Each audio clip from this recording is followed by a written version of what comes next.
حضرت ابو ذر رضی اللہ عنہ سے روایت ہے کہ نبی کریم صلی اللہ علیہ وسلم نے ارشاد فرمایا، جو بندہ لا الہ الا اللہ کہے اور پھر اسی پر اس کی موت آ جائے تو وہ جنت میں ضرور جائے گا۔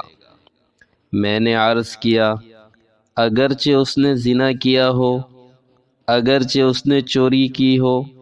آپ صلی اللہ علیہ وسلم نے ارشاد فرمایا، ہاں، اگرچہ اس نے زنا کیا ہو، اگرچہ اس نے چوری کی ہو۔ میں نے پھر عرض کیا، اگرچہ اس نے زنا کیا ہو، اگرچہ اس نے چوری کی ہو؟ آپ صلی اللہ علیہ وسلم نے ارشاد فرمایا، اگرچہ اس نے زنا کیا ہو، اگرچہ اس نے چوری کی ہو۔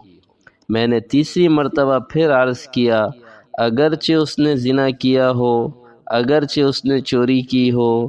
آپ صلی اللہ علیہ وسلم نے ارشاد فرمایا، اگرچہ اس نے زنا کیا ہو، اگرچہ اس نے چوری کی ہو۔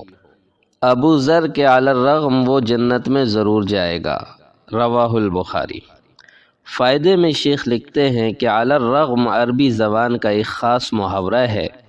اس کا مطلب یہ ہے کہ اگر تمہیں یہ کام ناگوار بھی ہو اور تم اس کا نہ ہونا بھی چاہتے ہو تب بھی یہ ہو کر رہے گا۔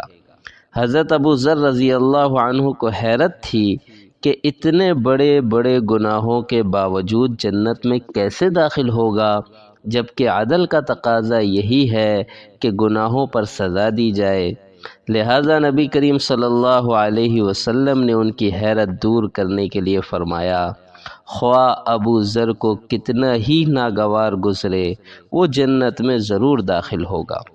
اب اگر اس نے گناہ بھی کیے ہوں گے تو ایمان کے تقاضے سے وہ توبہ استغفار کر کے گناہ معاف کرا لے گا، یا اللہ تعالیٰ اپنے فضل سے معاف فرما کر بغیر کسی عذاب کے ہی یا گناہوں کی سزا دینے کے بعد بہرحال جنت میں ضرور داخل فرمائیں گے۔